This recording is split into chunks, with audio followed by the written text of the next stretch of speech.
Bien, último bloque de Zona Política, como siempre, con Jorge Basalo. ¿Cómo andamos, Jorge? Un gusto, Cristian, estar aquí, otro lunes más. Muy buenas noches a todos. Nos vamos a ocupar hoy de una faceta poco conocida de los juicios, pero muy importante, porque es muy importante el trabajo que realizan los fiscales. Los fiscales, saben ustedes, en todo juicio, son aquellos que acusan, los que le dicen al tribunal que esa persona que está en el banquillo de los acusados tiene que ser absuelta o condenada, y en caso de que tenga que ser condenada, a cuánto tiempo y por qué, los delitos que cometieron, básicamente. No es nada sencillo este trabajo, y yo recuerdo, afortunadamente, a partir del año 2008, con el inicio de los juicios al terrorismo de Estado en la provincia de Córdoba, a la doctora Graciela López de Filoniuk, por ejemplo, coadyuvando en el primer juicio, fiscal instructora de las causas del terrorismo de Estado. Lo recuerdo al doctor Fabián Asís, al doctor Maximiliano Airavedián, y también lo recuerdo a Carlos Gonela, uno de los fiscales más jóvenes que participaron en estos juicios al terrorismo de Estado en Córdoba. Pero tal vez creo que en cuestión de edad, el que es más joven, y la historia lo ha puesto en este lugar, en este juicio histórico de las causas La Perla y Campos de la Ribera, es el fiscal Facundo Trota, quien esta noche nos visita. Doctor, muchas gracias por estar aquí en Zona Política. Bienvenido. No, Jorge, muchas gracias por la invitación. Cuando hablamos de acusación, ¿de qué estamos hablando en este juicio de la causa La Perla y la Ribera? En este juicio estamos acusando privaciones ilegítimas de la libertad, imposición de tormentos agravados, homicidios, tormentos seguidos de muerte, apropiación de menores y abusos sexuales y violaciones. El fuerte de la acusación, digamos, son secuestros, digamos, el personal que se desempeñaba en la OP3, que es el Destacamento de Inteligencia 141, ingresaba a los domicilios sin orden de allanamiento ni detención, secuestraba básicamente a disidentes políticos. Estas personas eran llevadas a distintos campos de concentración que se encontraron en nuestra ciudad, y fundamentalmente este juicio se ocupa del más grande, que es el ex campo de concentración La Perla. En ese lugar eran sometidos a un sinnúmero de tormentos y de torturas tanto físicas como psicológicas. En algunos casos esas torturas físicas y psicológicas desembocaron en la muerte, tuvieron como consecuencia la muerte de la persona secuestrada. Y en la mayoría de los casos fueron sacados, retirados de este lugar, fusilados y enterrados en fosas comunes, y la mayoría de las víctimas de este juicio se encuentran actualmente desaparecidas. O sea, doctor, estamos hablando de delitos de lesa humanidad, algo que por allí mucha gente no conoce, pero son delitos que ocurrieron y fueron cometidos hace mucho tiempo. Estamos hablando de 37, 36 años en el tiempo, pero es como si hubieran sido cometidos la semana pasada. Efectivamente, son los hechos más aberrantes que se pueden cometer, y por lo tanto es el carácter de delito de lesa humanidad y el carácter de imprescriptible que tiene este tipo de hechos.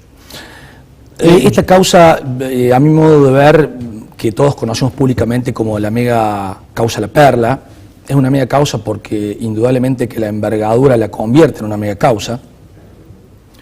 En esta causa comenzamos con 413 víctimas y actualmente tenemos 737 víctimas. O sea, se van acumulando nuevas causas. Esto significa que se agregan las víctimas, pero también se agregan los testigos y los acusados. Exactamente, y llegamos a 52 imputados con las últimas 5 causas que se han acumulado, convirtiéndose en uno de los juicios más grandes que ha tenido por delito de lesa humanidad en nuestro país. Incluso ya hemos superado el juicio de las juntas, que tenía 709 víctimas. Ahora, si bien es conocido públicamente como la mega causa La Perla, porque evidentemente el ex campo de concentración y exterminio de La Perla fue el campo por donde pasaron una mayor cantidad de víctimas, y la mayoría de las personas que se encuentran desaparecidas y que estamos jugando en este juicio pasaron por ese campo de concentración. Lo cierto que, para mi modo de ver, este juicio nos permite advertir y ver y percibir una visión global de lo que fue el terrorismo de Estado en Córdoba. Terrorismo de Estado que comenzó antes incluso del golpe, porque nosotros tenemos hechos en la causa Barrero que datan de marzo del año 75, y que en realidad, reitero, nos permite tener una dimensión global de cómo se comportó el terrorismo de Estado en nuestra provincia. Abarcamos la mayoría de los centros clandestinos de detención, tortura y exterminio que hubo en nuestra provincia, porque no solamente juzgamos hechos ocurridos en La Perla, sino también hechos ocurridos en el campo de la Ribera, en La Perla Chico Malagueño, en el D2, en el destacamento Pilar. Claro, hay que contarle a la gente, doctor, permítame, que hubo muchos campos de concentración. Y a propósito del juicio, el miércoles pasado se cumplió ya 1 año, y si yo le pregunto, ¿se sabe cuánto tiempo más se va a extender este juicio? Sí, es muy difícil hacer estimaciones, pero yo estimo que más, 1 año más por lo menos, por el cálculo que uno hace de los testigos que ya han declarado y todos los testigos que todavía nos restan tomar la declaración en el juicio. Doctor Trota, cuando usted lo mira a Menéndez, a Barreiro, a Vergé, por nombrar a algunos de los acusados, los escuchas en sus posiciones exculpatorias, ¿qué percibe de ellos? Sí, en primer lugar, independientemente de la estrategia defensiva y del derecho que tiene todo acusado a defenderse como crea conveniente, es evidente que ninguno de los acusados demuestra un arrepentimiento respecto de los hechos aberrantes de los que se los acusa. No solamente en este juicio, en las declaraciones que ellos formulan cada vez que piden declarar, que es una cosa que yo quiero destacar porque en este juicio yo como Ministerio Público Fiscal tengo que velar por la legalidad, ¿no es cierto? En consecuencia también tengo que resguardar el derecho que tiene todo acusado a defenderse cuantas veces crea necesario. En muchas oportunidades yo incluso me he opuesto porque creo que los acusados se exceden de ese derecho y se extralimitan haciendo referencia a cuestiones que no son del objeto procesal de lo que se lo está acusando, pero bueno, el tribunal quizás con buen criterio por ahí tratando de resguardar ese derecho de defensa se les permite, pero es evidente, digo, que en estas declaraciones ellos en ningún momento exteriorizan un arrepentimiento respecto de los aberrantes hechos de lo que se los acusa. O sea, están convencidos de que lo que hicieron, lo hicieron... Totalmente. En la entrevista que le han hecho a Barreiro en el diario El Mundo, él dice que no se arrepiente, que no lo volvería a hacer porque no se arrepiente.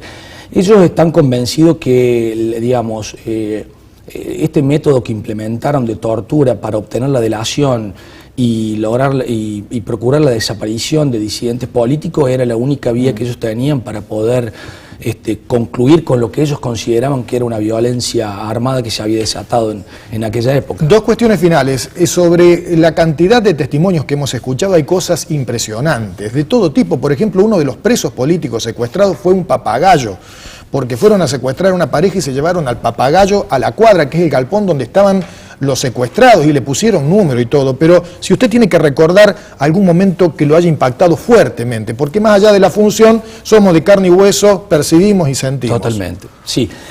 A ver, indudablemente que es muy difícil poder hacer una selección porque creo que todos los hechos en sí tienen este componente emotivo que es sumamente fuerte.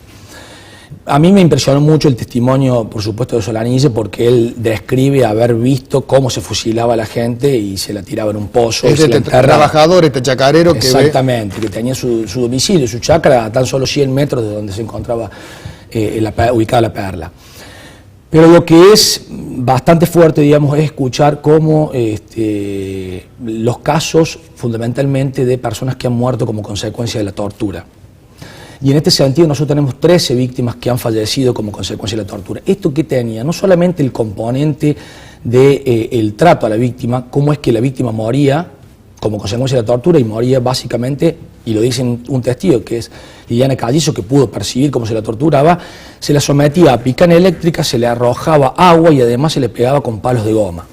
Todo inmerso en una situación de terror, con gritos, golpes, una persona atada a una cama elástica, recibiendo toda esta clase de torturas.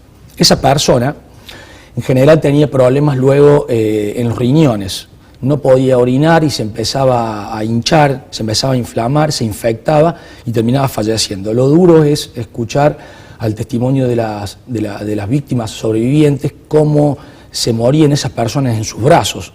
No nos olvidemos que en La Perla no había ningún tipo de asistencia médica, entonces las personas luego de recibir esas sesiones de tortura eran arrojadas a una cuadra, atadas y vendadas, y se las dejaba ahí totalmente indefensas hasta que terminaban falleciendo. Es realmente conmovedor escuchar a las víctimas cómo se le morían los compañeros en los brazos y ellos no podían hacer absolutamente nada. Uno de los casos es fundamentalmente el caso de Falic de Vergara, pero tenemos un sinnúmero más de casos, Fernández Samar, Marielo Mujica Ruarte, para nombrar algunos, pero el de Falic de Vergara Fue realmente muy conmovedor porque, por un lado, Liliana Callizo ve cuando sufre estas sesiones de tortura y luego Santos de Buitrago, que fue una de las últimas testigos que hemos tenido en este juicio, relata cómo es que ella se acerca al lugar, a este lugar que se le llamaba La Margarita, y la ve en el último respiro de Farid de Vergara. Doctor, una impertinencia de mi parte, pero cuando se produjo el golpe del 24 de marzo del año 76, ¿usted cuántos años tenía? 1 mes y días. Nací el 27 de abril del 76. O sea, no había nacido todavía, ¿eh? Marzo, abril. No había nacido todavía.